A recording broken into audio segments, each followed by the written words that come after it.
I'd rather get busy living than get busy dying. You reckon?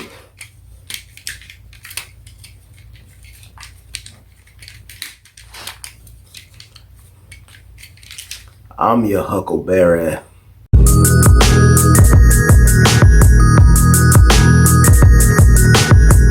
Welcome everybody, I'm RJ of The Nerdy Bruin here on this channel. We talk TV, movies, and everything in between, all while drinking a cup of coffee. Now, if you like one of those things or all of those things, why don't you consider subscribing, and hit that notification bell and becoming a fellow Brewster. So today, fellow Brewsters, we are doing a review of The Harder They Fall, and the movie stars Jonathan Majors, Idris Elba, Lakeith Stanfield, The Blue Ranger, Delroy Lindo, Regina King, directed by James Samuel. So the movie is that Nat Love, played by Jonathan Majors, is on a path of revenge against Rufus Buck, who is played by Idris Elba.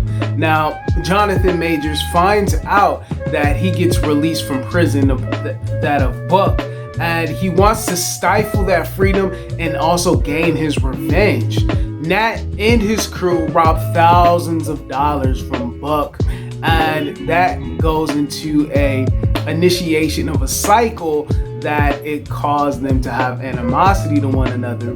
And the intention for Buck's money is the having a black thriving town and community that is definitely for them.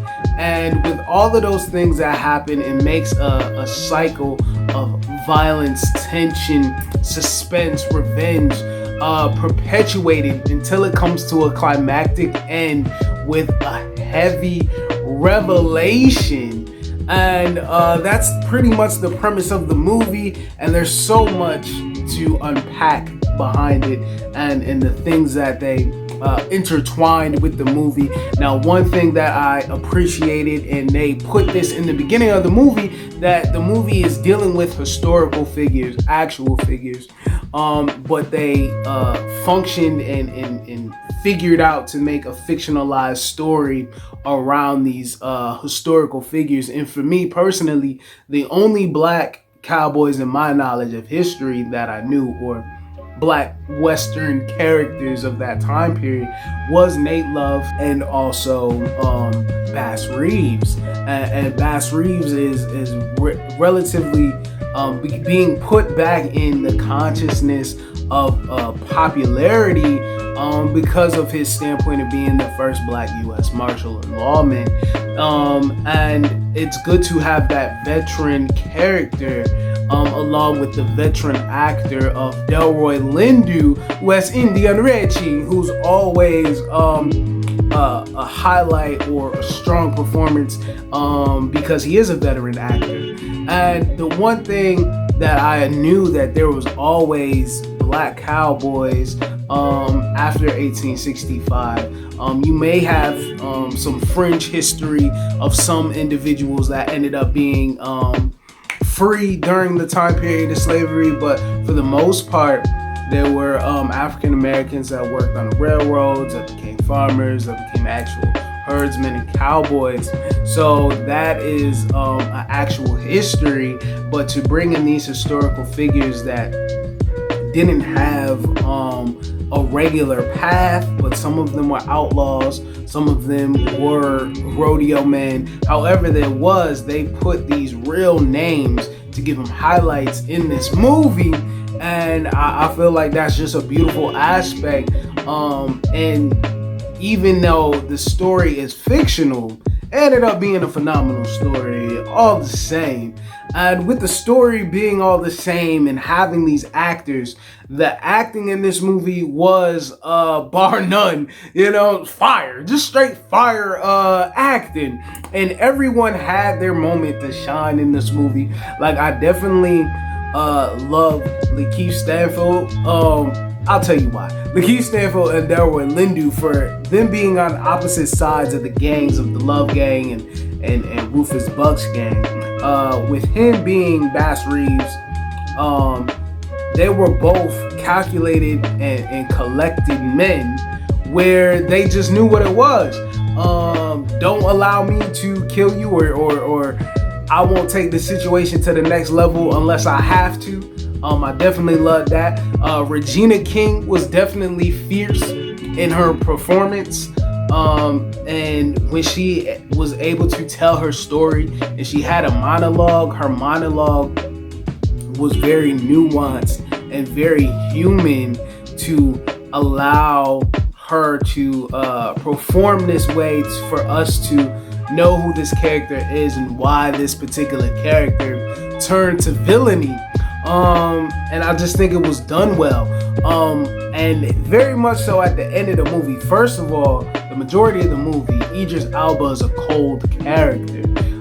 Very removed, but when he has that burst of rage, it is needed to show that he's focused and that there is a sense of anger and nastiness between him or who he is as a person. And he's willing to just take it there, and you can see that this movie is about begetting. So it's a cycle of revenge from one action to another. There's causes and reactions to those things, and that's what allowed the movie to keep rolling how it was to get to the end. And everyone's performance, and Jonathan Majors, I'm gonna just be honest, I'm gonna be the one to like kill it, you know what I mean? Y'all can let me know or dislike, as long as we get some movement in the algorithm. I didn't like Lovecraft Country, but I love Tick, or Jonathan Majors playing Tick in it. So I love the work, the performance that he did. But overall as a show, I was lukewarm on it. But him playing Nat Love here, just his performance, his nuances, the authenticity that he put in, I absolutely loved it. I love the production quality style of the movie, the camera work of the movie. The movie was definitely vibrant. They had a definite beautiful color palette, just to highlight, adding atmosphere to this world, to let you know that it's lived in. Nothing is decrepit. It is of the time, and being timely. The costumes were of an appropriate time, and the costumes were well tailored, well made, and there was just a sense of authenticity in there. And then it has great cinematography, and then with the cinematography, it just played on the tropes of a classic Western, definitely a spaghetti Western, a feeling it of like Sergio Leone or the work of Sam Raimi and The Quick and the Dead. Any of those classic cinematography or cinema aspects of the movie or of a Western in that genre, that movie highlighted on it and made sure that it stayed within that genre, in that lane. And speaking of staying in that lane, it had archetypes within the movie, like for example, Leonardo DiCaprio's character in Quick and the Dead. He was a young kid who just knew how to shoot guns, right? And the actor who played the Blue Ranger, he was somebody who was quick with the gun, and he was just eager to see who the next person was, to see if they could shoot, and knowing that I'm the quickest draw in the West kind of character. Same with Val Kilmer's character in Tombstone. So they have those archetypes, and the villain is bad, and who's like Unforgiven and The Quick and the Dead. Once again, that's one of my favorite Westerns. Gene Hackman, that was kind of like the corresponding analog for Idris Elba's character is Rufus Buck. So just the fact of having those stereotypes, the archetypes, the tropes, they molded into this movie, into it. And another thing that I loved about it with the archetypes, that it was authentic. It wasn't put where it has a stance of being someone that's ignorant or being someone that's unread. They were just black people living, right? They was just living in the time period. That is something that I love so much. The soundtrack was fire. Loved the soundtrack all the way through. I know that it was a modern songs, but the songs were purposefully placed and they always set the scene. So I love that. And also, no N-word within the movie. It wasn't Quentin Tarantino just using it all the way. It wasn't just N-words, N-bombs. It wasn't like Rosewood or Posse just letting us know that. It was just nice to see that it wasn't a place of trauma, and that's what it definitely was. And I enjoyed that. That it is the time period where racism was super prevalent here in America, but they don't harp on it to hold it down, to let them know that not only that we have to overcome this systematic issue that we're dealing with as a people, and we have to deal with the nastiness of it, but I also have my own agenda and my own purposes. So that's pretty much a deal. And also, as I said, I loved it. They do highlight that it is that time period that it's there, but also a robbery happens to undermine that. So that was pretty cool. But all in all, man, I love this movie. It has a lot of rewatchability, and there's just a lot of good things behind it, and especially the end. And I'm gonna just say this: Sasuke and Itachi, very much what I got out of it. And maybe I will tell you guys later about my black western that I wrote and I got denied for, but such is life, different times. But I'm so happy to see this. I give this a Nerdy Brew grade of a